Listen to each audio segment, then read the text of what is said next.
Bonjour, je m'appelle Patrick Demaret et dans le cadre de la formation en gestion de projet en mode agile, je vais vous expliquer en quelques minutes la plupart des parties prenantes qu'il faut considérer en mode projet et ce qu'elles ont à faire dans un cycle agile.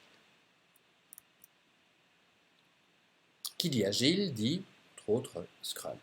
De quoi avons-nous besoin dans un cycle de projet Scrum? D'abord de personnes qui ont un besoin justement. On les appelle les parties prenantes d'une manière générale. Ça peut être une direction, un service, des bénéficiaires, des usagers, peu importe.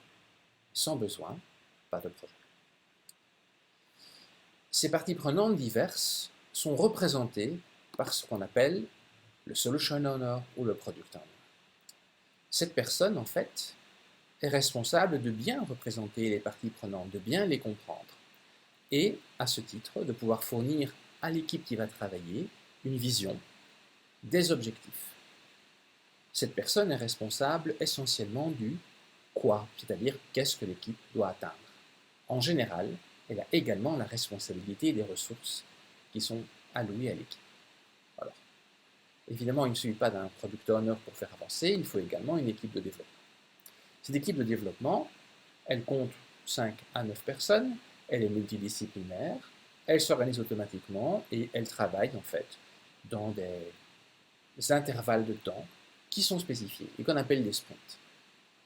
La longueur du sprint dépend du type de projet, dépend de l'équipe, dépend du temps qu'on y met, mais quelque chose entre 2 à 6 semaines nous semble vraiment utile. Le projet commence par ce qu'on appelle un backlog, c'est-à-dire en fait une série de délivrables du projet.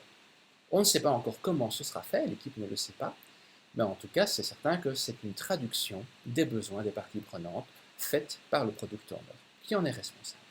Cette liste est organisée en termes de priorité. Les parties les plus importantes sont au sommet. Qu'est-ce que l'équipe fait avec cette liste? Eh bien, en fait, dès qu'elle estime que certains éléments sont prêts, c'est-à-dire, en fait, ils sont bien définis et on peut estimer leur longueur, l'équipe alors se consacre à ce qu'on appelle son sprint planning, c'est-à-dire qu'elle va voir comment est-ce qu'elle peut faire ça pendant le sprint. Et pour faire le sprint planning, eh bien, elle crée elle-même son backlog, c'est-à-dire la liste des choses qu'elle va faire, qu'elle va délivrer à la fin, et elle s'organise absolument comme elle le veut sur le comment elle le fera. C'est important. Pour aider ce processus, à peu près tous les jours ou toutes les semaines, dépendant de la longueur du sprint, l'équipe se réunit lors d'un daily scrum pour voir un peu comment ça marche et pour aider les membres à résoudre leurs problèmes à la suite de cette réunion.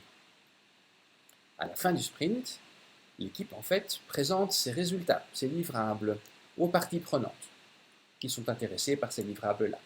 C'est une réunion préparée avec le product owner, mais c'est l'occasion de montrer ce qui a été fait, d'après la définition de fait qui est importante.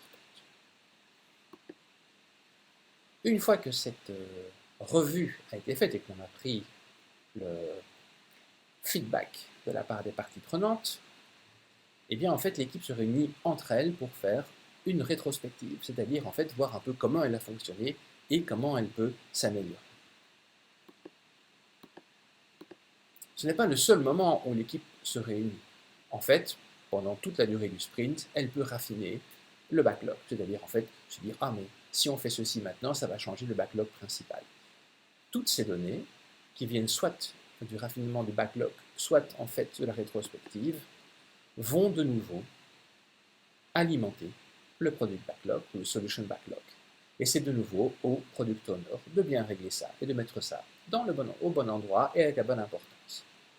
Il reste évidemment un rôle dont je n'ai pas encore parlé, c'est comment est-ce que tout ça tourne? Comment est-ce qu'on fait attention à ça? Eh bien ça, c'est le rôle principal du Scrum Master.